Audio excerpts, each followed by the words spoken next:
Welcome in to the Corner 3, taking you around the arc of college basketball. From the NAAC to the Pac-12, the WCC to the SWAC. We cover it all now on 93.7 The Ticket. Here is your host, Austin Oerman. Welcome in. It is the Corner 3 here on 93.7 The Ticket and theticketfm.com. I am your host, Austin Oerman. Thanks as always for tuning into the show. We got a fun one coming up for you today. Recording this day after the first round of the NBA draft. It'll air after both rounds are complete. But this will just be a college basketball first round draft picks reaction sort of episode, and plenty to get into on that front. A fascinating first round for a number of teams and players, including John Calipari. He had a notable streak snapped, and we will certainly get to that most likely in segment 2 of the show. Then in segment 3, we'll hear from Nebraska men's basketball head coach Fred Hoiberg. Coach Hoiberg had a media availability on Wednesday, spoke about a couple topics that we've talked about here on this very show. Number one was the NCAA tournament. He was asked about the recent rumors that the tournament is going to expand sometime in the next couple of weeks. We'll give you his answer, my reaction to that after hearing from the Nebraska head coach. And then college basketball just approved earlier this week a move to permit 32 regular season games, up from 31. What did Fred Hoiberg say about that? How will Nebraska approach it? We'll get into all that and more on the show. If you're listening live on a Friday night, I really appreciate it. If you're catching it via the podcast, make sure you've liked the podcast, you followed it, wherever it is you get your podcasts. The Corner 3 will be there for you every Friday night. All right, so let's get into it. NBA draft reaction, especially as it comes to college basketball. I think the first notable thing to mention here is that we just had our third team in NBA draft history, our third college team in NBA draft history, produce 3 top 10 picks off the same team. Of course, in 2025, it was number 1 overall pick Cooper Flagg, number 4 overall pick Con Knippel, and number 10 overall pick Kaman Mollywatch. Those are the 3 that went for Duke. Duke now the only school to do that twice. Duke did it back in 2019. They had Zion Williamson taken first overall, R.J. Barrett taken, what would that have been, number 3 overall? Yep, to the Knicks. And then down at number 10, it was Cam Reddish. The only other team, the only other school to produce 3 first-round draft picks top 10 draft picks, rather, in the same year. 2007, Florida, the group that won a title as primarily juniors, said, we're running it back. We'll do it again next year, and they did. That group was headlined by Al Horford, who got picked 3rd overall by the Hawks. You had Corey Brewer go number 7 to the Timberwolves, and Joakim Noah, number 9 to the Bulls. Absolutely loaded Florida team. And as you sit back and you look at who those teams put into the league and who do you end up taking, if you had to pick between the three crops of players, the one I'm going to eliminate right away, I mean, this is probably both in college and the pros, and we'll have maybe a little bit more of a discussion about that when it comes to the next 2 teams. But the team that I think it's pretty safe to eliminate right away is 2019 Duke. That team is near and dear to my heart. If you've listened to this program or the radio shows, you probably know that.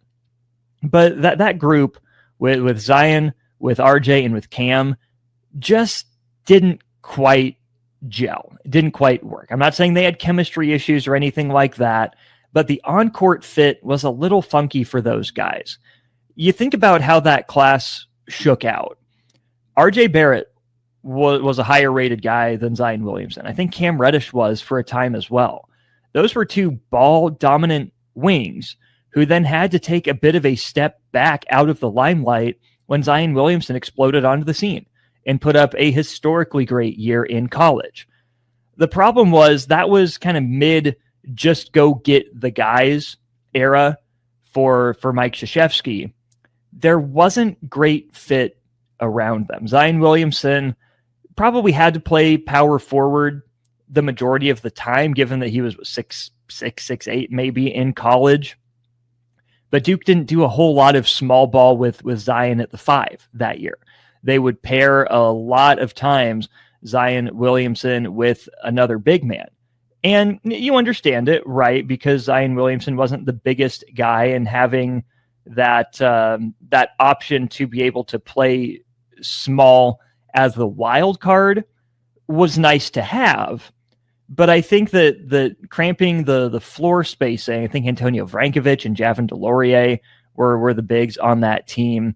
Maybe Marquise Bolden was still around.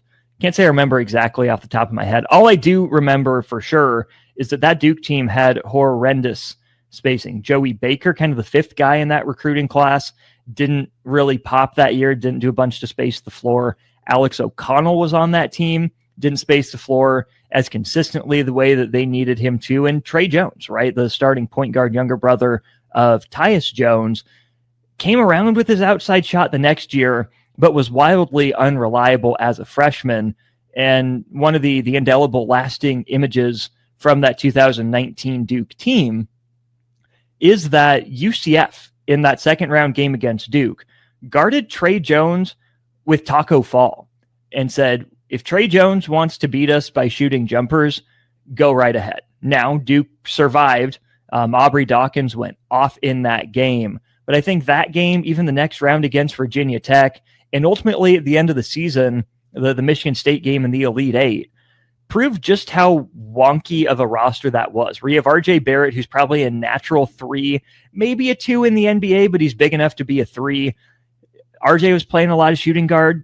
Cam Reddish, at the 2 in quite a few lineups, and not in their best roles. All the guys could shoot from outside, but weren't consistent at it. They were all in that, 31 to 34, I believe, % range. It just never came together for those guys in college. At their best, yes, they could overwhelm teams with length and athleticism and playmaking. And sure, Duke shot well against Syracuse and against Virginia. I think one of the Carolina games they shot pretty well as well, if I recall. But it never clicked to the degree that it did in the Champions Classic against Kentucky, really ever again for Duke, who again, they're still a really good team, made the Elite Eight, had a good record, but it was a wonky fit. And I think if I'm taking a 3-man class, I want guys that fit together a little better. And I'm also going to knock 2019 Duke off the list just because Zion Williamson has only played 214 games in 5 years. RJ Barrett's played about 387 games in 6 years, didn't miss one due to injury. Seems like he's rounding into form a little bit now that he's back closer to home in Toronto.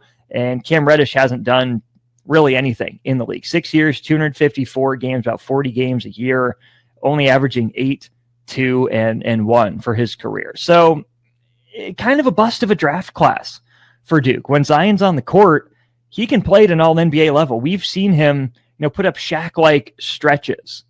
The problem is it's just stretches, and there's a bunch going on off the court. So that brings us to 2007 Florida versus 2025 Duke for the best, 3 players in the top 10 in a single NBA draft by a school. The case for Florida is that those dudes were winners. Absolutely no doubt about it, winners. I mentioned they won that title as juniors in 2005, 2006. Head coach, of course, was Billy Donovan. And then they said, you know what? We're not satisfied. We're going to run it back. We're going to do it again. And darned if they didn't do it. Really good run through the tournament for them. No issues with Jackson State. Pretty close games against Purdue and Butler. 7 and 8 point wins for them. An 8-point win over Oregon, 10-point win over UCLA, and a 9-point win over, funny enough, Greg Oden and Ohio State in that 2007 title game. And that 2007 NBA draft is really known for being the Greg Oden and Kevin Durant draft. But it was Al Horford taken number 3, 1 spot ahead of Mike Conley, of course, Greg Oden's teammate there at Ohio State. Corey Brewer was picked number 7, and Joakim Noah was picked number 9. The fewest amount of years any of those guys played in the NBA was 13. Brewer and Noah both made it 13 seasons and over 650 career games for both of them. Brewer got up over 800 games. And of course, Al Horford's still in the league. He's a free agent right now. Someone's going to pick him up. He's still playing at a decently high level. But none of those guys were even the leading scorer for that 2006-2007 Florida team. They were 2, 3, 4, Horford, Brewer, and Noah in that order. But the leading scorer for that Florida team, by a tenth of a point, to be fair, was Taurean Green. Yeah, out of Fort Lauderdale, Florida, his junior year. Also, I'll have to take that back. Horford, Brewer, and Noah won the title as sophomores, not as juniors. So they returned for their junior seasons after winning it all as a sophomore and then won it in their junior year before declaring for the NBA draft. I mean, if you look at the balance between those top 4 scorers, Taurean Green, 13.3 points a game, Al Horford, 13.2 and 9.5 rebounds, Corey Brewer, 13.2, 5 rebounds, 3 assists, and Joakim Noah, 12 points, 8 rebounds, 2.3 assists. They had another double-digit scorer in Lee Humphrey, who averaged 10.3 points and about an assist and a half per game. That was a deep, balanced Florida team that had, future NBA player Maurice Spates coming off the bench for them most of the time that season. It's hard to argue with the fit. It's hard to argue about the, back-to-back nature of what it was Florida did. But I can't so quickly dismiss this 2025 group from Duke, right? We saw how well Flagg, Knipple, and Maluach worked together over the course of nearly 40 games. I think 39 games for the Blue Devils, 35-4 when it was all said and done. You have a guy at all 3 levels, if you want to view it that way, right? Knipple, we'll see if he's a 2 or if he's a 3 in the NBA. Probably with his foot speed, he'll play some 3. But either way, you have a ball handler, you have a true wing, I think, in Cooper Flagg, and a true big man in Common Maluach. Those 3 guys fit together seamlessly for Duke. They all knew their roles. There was some overlap between Knipple and Flagg, but just because they had similar skills, they knew whose job it was to do what when they all shared the floor. This most recent 2024-25 Duke team, despite not winning the title, ended the regular season and entered March Madness with the highest net rating in Ken Pomeroy history. Even better than the back-to-back Florida teams, who I believe rank pretty high up there. That 2006-07 Florida team on the year ended up 35-5. They won the SEC 13-3 in the conference, that regular season and tournament champs. So if you're going for accolades, it's really hard to pick against Florida, right? I mean, 2-time national champion, SEC champion, and those guys so far have played a combined, will that be 44 years, 44 seasons in the NBA with Al Horford still going. Hard to pick against those 3 guys and what they've done in the NBA and even in college. If I'm looking at just a pure on-court fit, role, talent perspective, I'm rolling with 2024-25 Duke. Those 3 guys in Flagg, Knipple, and Maluach work so well together. It's really, I think, flip a coin between 2007 Florida and 2025 Duke when it comes to the 3 guys that were selected in the top 10 from the same school in the same year. More notable stats as it relates to college basketball in the NBA draft. How about this? For the first time in NBA draft history, the first 8 picks were all college freshmen, and it was 9 of the first 10. The only exception to that was Colin Murray Boyles from South Carolina. The top 8 picks in the NBA draft: Cooper Flagg, Dylan Harper, VJ Edgecombe, Con Knipple, Ace Bailey, Trey Johnson, Jeremiah Fears, Igor Demine. Then Colin Murray Boyles breaks it up, and then Kaman Maluach rounds out the top 10. Unprecedented stuff. We've seen that many freshmen taken before, but that many consecutively that played one season of college basketball in the United States, that has never been done before. I think that's a pretty good mark for college basketball, right? In a sport that has been trending older and older, that has seen coaches lean into experience and versatility and older, mature players. To have the top 8 picks in the NBA draft all be freshmen and all come from college. I mean, the first 11 picks all came from the American college system. It was broken up by Noah Essengay from France at number 12 by the Bulls. But then even if you go further down after that, Derek Queen, college freshman, Carter Bryant, college freshman, Thomas Sorber, college freshman, all in the top 15. Then a couple overseas guys, a senior we'll get to overseas. Then you get back to Kasparis Yakushonis and Will Riley going as one and done freshmen, 20 and 21. Drake Powell from North Carolina is in that conversation. Asa Newell, those guys at 22 and 23. Still had Jace Richardson taken, and then Liam McNeely by the end of the season as well. And I think when you want to break it down overall, when you look at what even, a guy like Drake Powell did, he played his one season in college basketball and declared. So if my math is correct, that means that 18 of the 24 American college players that were picked in the first round of the NBA draft were one and done freshmen. You had 6 international guys, right? Igor Demin from Russia. You had Hugo Gonzalez from Spain, Hansen Yang or Yang Hansen from China, and then the 3 French players in Essengay, Nolan Traore, and Johan Berenger. But then, you look at the other international representation, South Sudan and Kamen Malawach, he went through Duke. Kasparis Yakushonis ended up going through, obviously, Illinois. Same with Will Riley from Canada, Ben Seraph from Israel, one of the other overseas guys as well. But I still think that 24 out of 30 NBA draft picks coming from an American college is huge. And then 18 of those 24 being freshmen, despite playing in a sport really dominated by upperclassmen over the last year, that's notable. But I think it speaks to what we've been saying on this program and across other programs, is that it might be good for the sport of college basketball to get these upperclassmen back, to set the example, to maybe boost the bar when it comes to the style of play and the quality of play.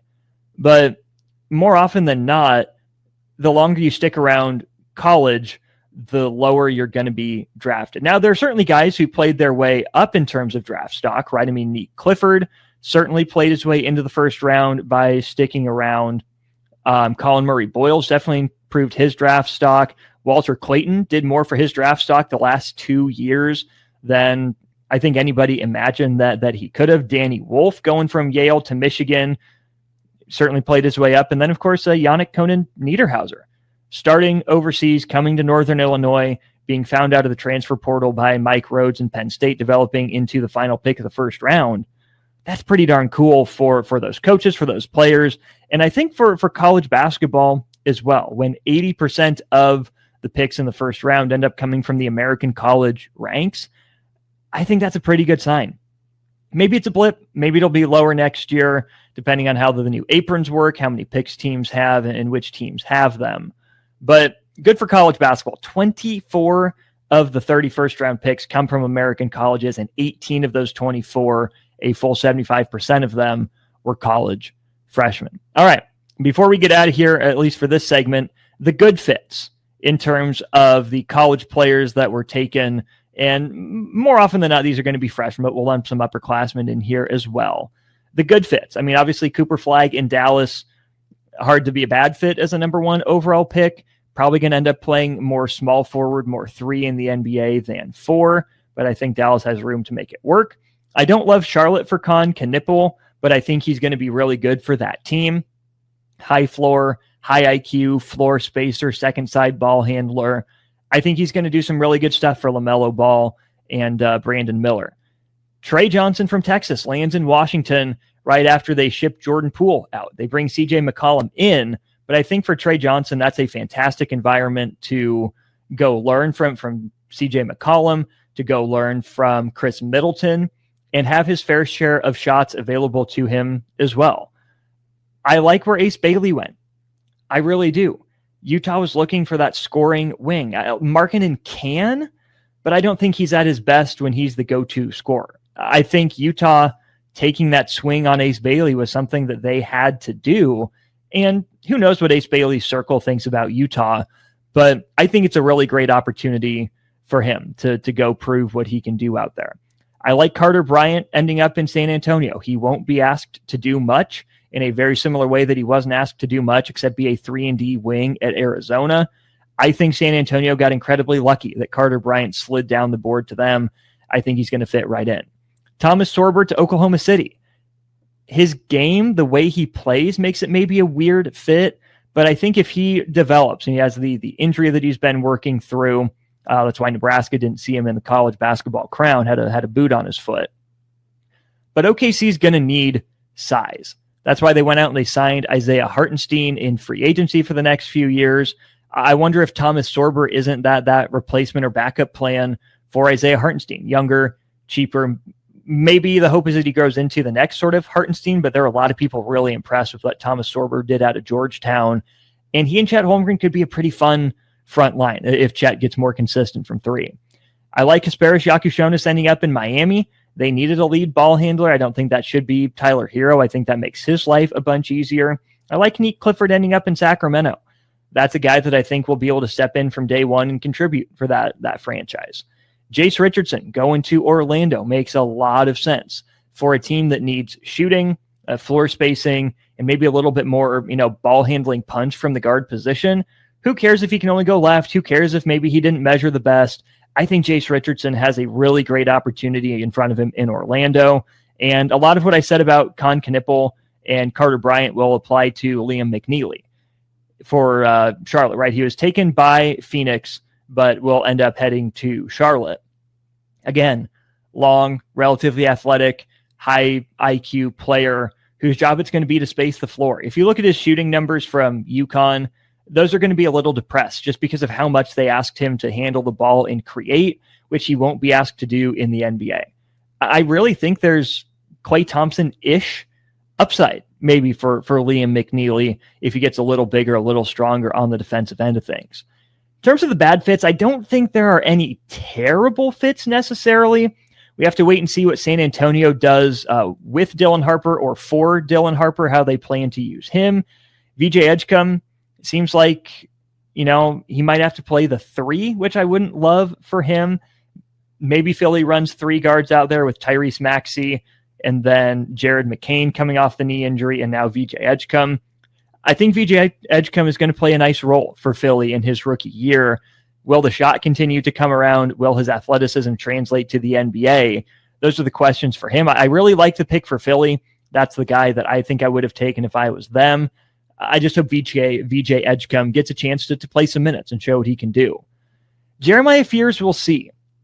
There's a lot going on down in New Orleans. A lot of questions that he had to answer in terms of how he played against the best competition, his handle, his outside shot as well. Now, Fears 0 in terms of a jersey is going to be so cool. You will see that at so many frat parties, especially down there in Baton Rouge.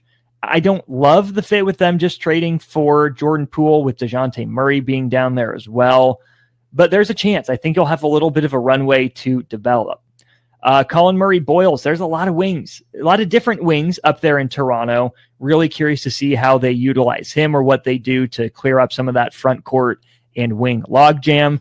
Common Maliwatch, Phoenix needed a center, but they trade the number 29 overall pick to Charlotte to get Mark Williams, again, Duke guy, who, when he's been healthy, has been pretty solid. I mean, brings a relatively high floor as a rim runner and rim protector. But then for them to turn around and not long after draft Common Maliwatch, 2 guys with similar skill sets, maybe they think Maliwatch is a few years away from being ready to contribute consistently. So they wanted Mark Williams for now before Maliwatch takes over. But will Maliwatch be a D-League guy? Will he get NBA reps? How is he going to learn? Phoenix has to sort through that. And then Walter Clayton going to Utah. There's a lot of guards in Utah. How will Walter Clayton fit in? Will he be able to defend enough? He's a tough shot maker, but, is this a simple Walter Clayton in, Colin Sexton out? Is this Jordan Clarkson watch out? I mean, Utah's got just a bunch of guards. I mean, Keontae George as a young guy, Isaiah Collier as well. there's a bunch of young guards who have been best with the ball in their hands. And that's where I think Clayton might run into some issues unless he starts off in the G League and proves that he can handle just as well and pass just as well as Collier, but is a better shooter. That he can, maybe leapfrog Keontae George in that rotation. Or maybe Jordan Clarkson's salary gets a little high and they ship him out to give Walter Clayton a chance. But that's not a huge backcourt for Utah. So I don't love it for Walter Clayton. I certainly wish him the best. I think he was a ton of fun to watch in college basketball this year. I just don't know if I love how it's all fitting together for him. Let's take a pause right here, take our first break of the show. When we return, John Calipari just had a 17-season NBA draft streak snapped. What went into that? What happened? Who were some of the players? And who comprises some of the best draft picks that John Calipari has produced for the NBA? We'll get into that when we continue the Corner 3. Ticket listeners know a dream team when they see one. At Applied Connective, we've been in the game for 20 years and have developed a team of world-class leaders in all things IT. From cybersecurity and Microsoft products to physical security, audio-video, infrastructure, business phone systems, and anything in between. We'll help you leverage technology to become your most secure, efficient, and profitable. Head to our website to check out real reviews and testimonials and sign up for a free tech consultation. We can show you where you might be vulnerable, inefficient, or overspending. It's a game changer, and it's totally free. Claim yours right now at appliedconnective.com. Muchachos has been serving Lincoln delicious pork, brisket, and chicken tacos for several years now, as well as Hatch Mac nachos and more. Muchachos also brings you close to the taste buds of your favorite local college athletes with NIL deals like the B3 burrito for Bella Bacon of Nebraska softball and many more. See a variety of different NIL options at Muchachos at 11th and K, or order online at yomuchacho.com. Open 11 a.m. to 8 p.m. Tuesday through Saturday.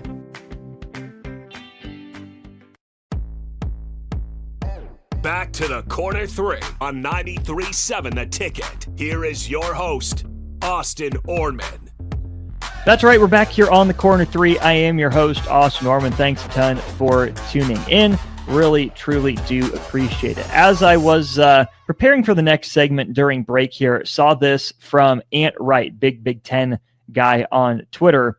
He said the Big Ten set a record of 8 first-round NBA draft picks last night. He goes through it by school, and this is in alphabetical order. So Illinois, multiple first-round picks, that being Kasparas Giacoussionis and Will Riley back-to-back. First time Illinois has had multiple first-round picks since that legendary team in 2005. Maryland had its first-round pick since 2020.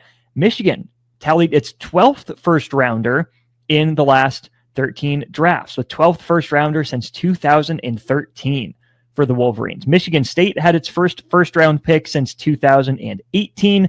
Penn State and Yannick Conan Niederhauser, he is their first-round pick in school history, and Rutgers had its 2 highest picks ever. Oh, pardon me. That is nothing to sneeze at for the Big Ten, if you ask me.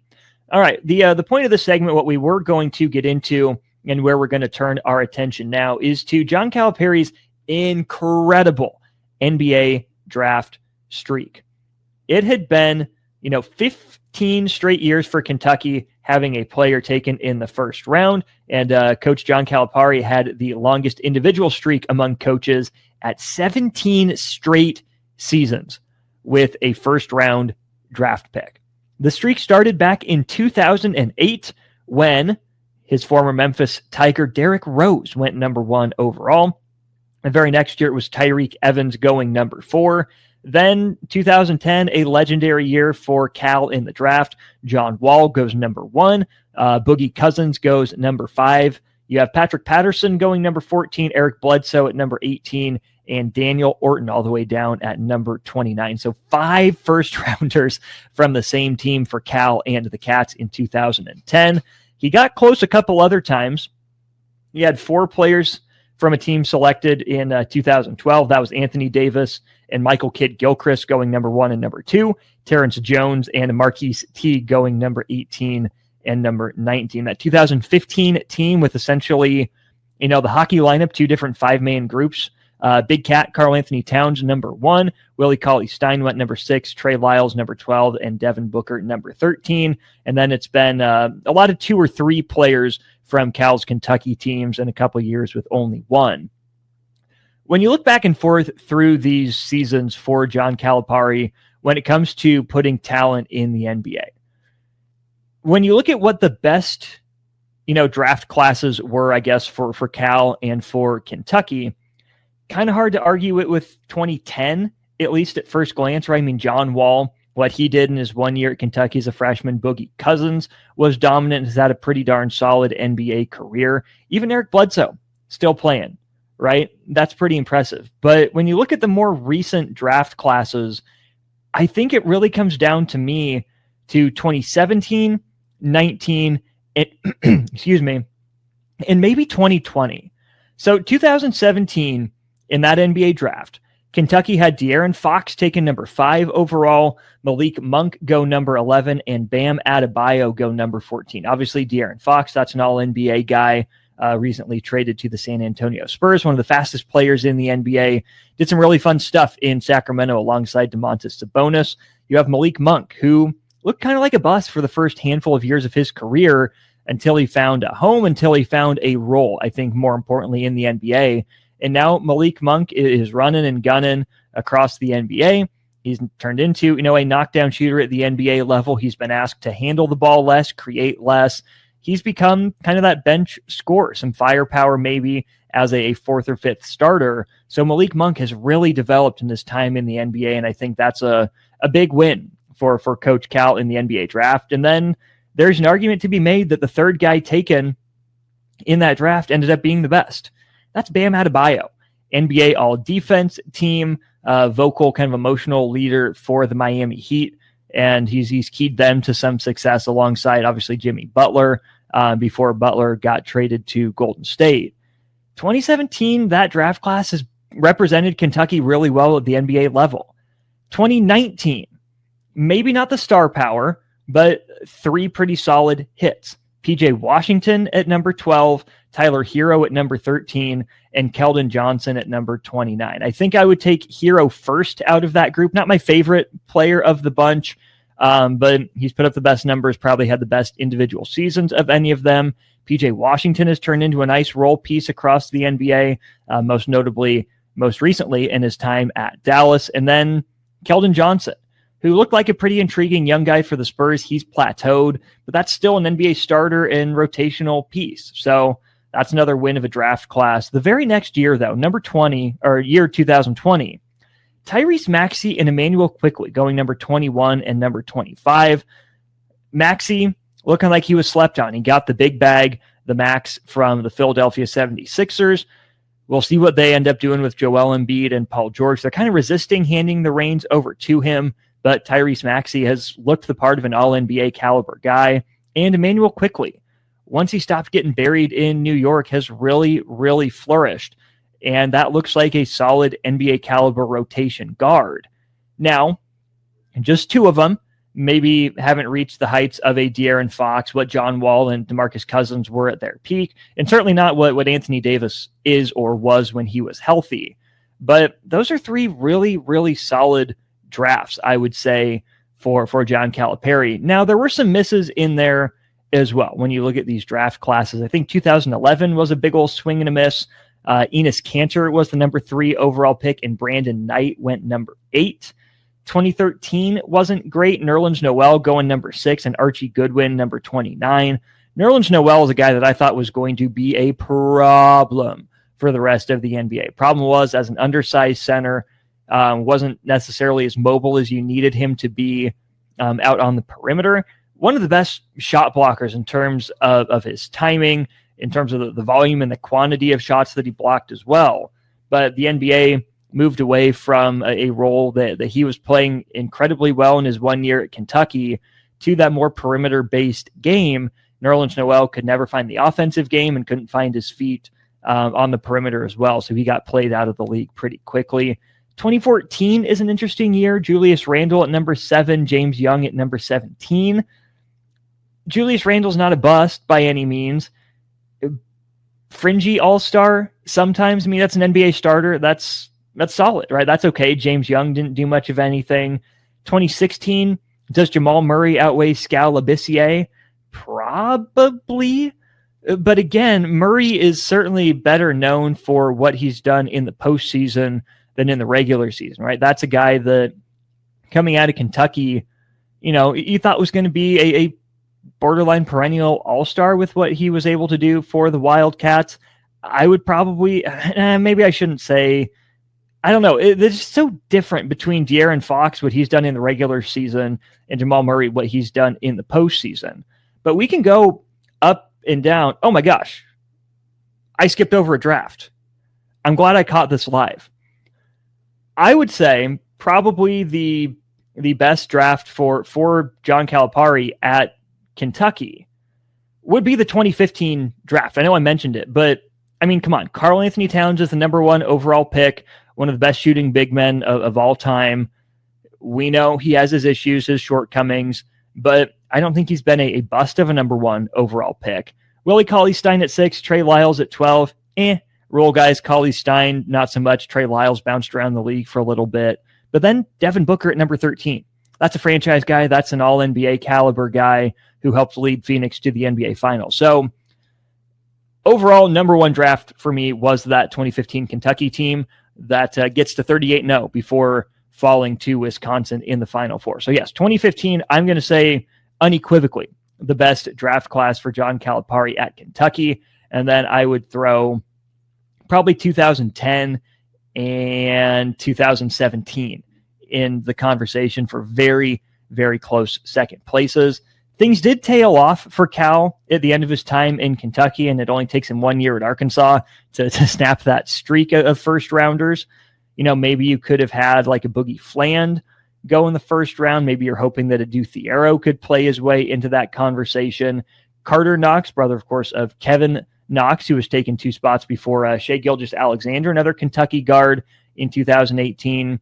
But yeah, from 2008 to 2024, a 17-year streak for John Calipari gets snapped. It was pretty close to snapping a couple other times. Only 1 first rounder in 2021. It was Isaiah Jackson taken by the Pacers. 2022, you had Shaedon Sharpe go number 7 overall, and Ty Washington get drafted 29th. Only 1 guy in the first round in 23 for Kentucky. That was Cason Wallace up at number 10. NBA champion Cason Wallace now is a member of the Oklahoma City Thunder. And then 2 top 10 guys for Kentucky last year in Reed Sheppard and Rob Dillingham. It's been interesting to see these later guys' careers develop, because when you go back to, I think really starting in that 2014, 2015 range, you had, Devin Booker, overlooked at Kentucky, all-NBA guy. He got better in the pros. Jamal Murray, I think, is pretty comparable to what he did in college, but has certainly improved his game as well. De'Aaron Fox, Malik Monk. De'Aaron Fox, I would say, has gotten better than he was at Kentucky relative to level. Shai Gilgeous-Alexander, certainly on that Kevin Knox team. SGA wasn't the headliner. He's improved as a Kentucky guard in the NBA. Tyler Hero, I would say the same thing. Tyrese Maxey and Emmanuel Quickley, sharing the same backcourt since they've been allowed to thrive and flourish on their own, have gotten better. But then that's really the end of the Kentucky guards who have gotten better in the pros. And of course, we're getting into younger guys. But there was always this kind of aura around Kentucky guards. You're okay with taking them with a lack of college production because John Calipari is going to prepare them for the NBA, and they'll look maybe more like they did when they were leading their high school team to success in the NBA in terms of role and effectiveness. But Shaedon Sharpe, just a dunker right now. Ty Washington, basically out of the league, if he's not out of the league already. Cason Wallace looks like a role guy in the NBA, kind of like he was at Kentucky. Reed Sheppard being picked number 3, analytics darling, but he's not huge. He was always going to maybe have some struggles in the NBA just based on his size. Really curious to see what the Jalen Green trade away from Houston means for Reed Sheppard. He seems like he's in that Austin Reeves-ish boat alongside Kevin Durant, but of course Reed Sheppard is smaller. And then Rob Thrillingham, aka Rob Dillingham, his real name. He's fun. I don't see him getting much run in Minnesota as a kind of score first, lightning bug, jitterbug kind of point guard with Anthony Edwards doing a lot of the handling. Minnesota's been so good with that steady veteran presence of Mike Conley at the helm, but Conley's closer to the tail end of his career than he is the beginning of it. So there might be room for Rob Dillingham, but again, that's a smaller, skinny guy. Will he take to that point guard position better for Minnesota, or do they think they can get a similar, body type, similar mindset player to Anthony Edwards and Terrence Shannon Jr. to take over the point for them? Really curious to see what those two most recent John Calipari first-round guards have in store for them in the NBA. We'll take our final break of the show. When we get back, we'll hear a couple comments from Nebraska basketball head coach Fred Hoiberg. He was asked about NCAA tournament expansion and the 32nd regular season game that college basketball is adding. We'll get into that to wrap up the Corner 3 right after this. Now's the best time to lock in early order savings on a new John Deere planter from Landmark Implement during the early order program. Plant for success with the latest technology, including Exact Emerge high-speed planters that help you cover more acres with greater precision and productivity. Order your planter for next year now to unlock the biggest savings of the season. Contact your local Landmark location today and experience the Landmark difference. Take control of your health with the DASH scan at Advanced Medical Imaging. The DASH scan is a full-body MRI designed for advanced health screening. This dynamic approach provides exceptionally sharp images across multiple organ systems, helping to detect potential concerns early. With minimal radiation and no invasive procedures, the DASH scan offers a safe, comprehensive look at your health. Plus, results are delivered faster than ever, giving both patients and physicians confidence in screening and diagnosis. Your health is too important to wait. Schedule your DASH scan today at Advanced Medical Imaging. Visit amimaging.com or call 402-484-6677 to learn more. Have you been injured in an accident and don't know where to turn? You need an attorney you can trust to handle your case with professionalism and compassion. The attorneys at Liberty Law Group understand that a call to an attorney is a call for help. If you've been injured, we want to help you. Liberty Law's experienced attorneys are committed to the pursuit of justice for those injured. Call Liberty Law Group and find out how we can help get you the compensation you deserve. Call 877-42-LIBERTY. 877-42-LIBERTY. Liberty Law Group. Trial attorneys you can trust. Back to the Corner 3 on 93.7 The Ticket. Here is your host, Austin Oerman. One final segment of the Corner 3 for the week. I didn't mention this to our friends who are listening to this live on the radio, but these last two segments have been exclusive for you, dear podcast and stream listening friends. I am your host, Austin Oerman. Usually this show will go 6 to 7 on live radio on 93.7 The Ticket, but we are, of course, Lincoln, Nebraska's home for the Kansas City Royals. So unfortunately, that kicks our college basketball discussions off of the brick and mortar airwaves here to just stream and just podcast. So over the summer, you're getting some bonus content here on the pod. Appreciate all our radio listeners, but hopefully if you wanted to hear more from the radio, you found yourself finding where the podcast is or finding the stream version of the show, because you get bonus content here if you're tuned in the whole time. All right, final segment of the show. We won't keep you too long, but we do want to get to some comments that Nebraska men's basketball head coach Fred Hoiberg made, first and foremost on NCAA tournament expansion. Here is Nebraska men's basketball head coach Fred Hoiberg on his thoughts on expanding the NCAA tournament. Listen, I think the NCAA tournament is the greatest sporting event in the country, so I like it. I like it as is. Short, sweet, to the point from Fred Hoiberg. And yes, it's great. It's amazing. It's perfect. It's wonderful. It's beautiful. We don't got to mess with it. Fred Hoiberg was asked about that because earlier this week, Pete Thamel of ESPN put out a tweet saying his sources are telling him that the decision on whether or not to expand the NCAA men's and women's basketball tournaments for 2026 is expected to come in the next few weeks. The expansion would be to no more than 76 schools, and the NCAA remains in talks with its media partners. I obviously don't like it would really prefer the NCAA tournament have stayed at 64 teams, let alone the move to 68. But it is nice to see, a coach like Fred Hoiberg come out and say, no, it's good. It's fine the way it is. Just because of where Fred Hoiberg, I think, sits in kind of the national landscape and in the mind of college basketball observers. Nebraska is not a program with a bunch of NCAA tournament history. Nebraska was pretty bubbly last year, certainly fell to the wrong side of the bubble with how they played over the last 5 games. But you would think at a place like Nebraska, NCAA tournament expansion would be a boon for its coaches because it gives them 8 more cracks, hypothetically, of at getting into the NCAA tournament. But to see Fred Hoiberg come out and say, yeah, no, we don't need it, I think is a nice sign, right? Thinking about the health of the sport at large and not being self-serving, not in his own best interests, knowing that, no, our goal is to be one of the top 68 teams. And really, I think outside of the 30-odd conference champions, we get one of the top 32 to 36 non-conference champions in the country, as opposed to one of the top 40, right? Just a little higher goal to shoot for. And of course, other coaches have come out against it as well. Of course, Dan Hurley a couple years ago was saying something very similar, that the NCAA tournament didn't need to expand. I'll be more curious to see, though, how coaches handle the expansion of the regular season in college basketball. There was a lot made this week about the inclusion and the adaptation of the 30-second allowed game. Now, it's not mandatory.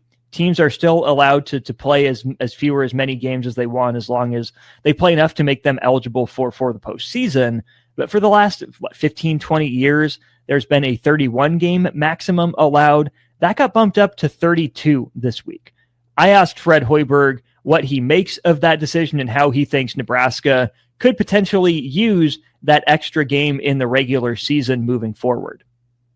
Yeah, Luca does a great job helping us with our schedule, and we've got a lot of different options. With multi-team events moving forward now, you used to play 3. Now you get the extra game if you play 2. So that's in play this year. Obviously, we're playing 2 as opposed to a 3-game MTE like we did a year ago in Hawaii.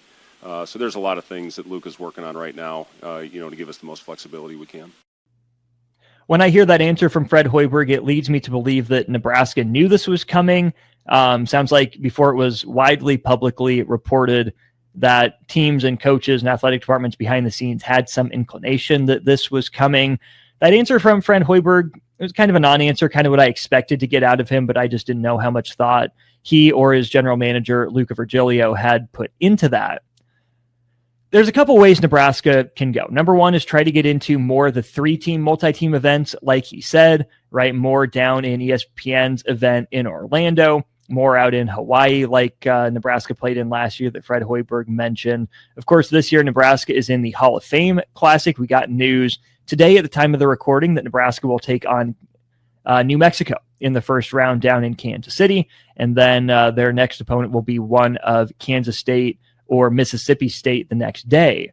But if you're playing in a 2-game MTE, this now gives you 2 games of wiggle room to schedule, non-conference opponents.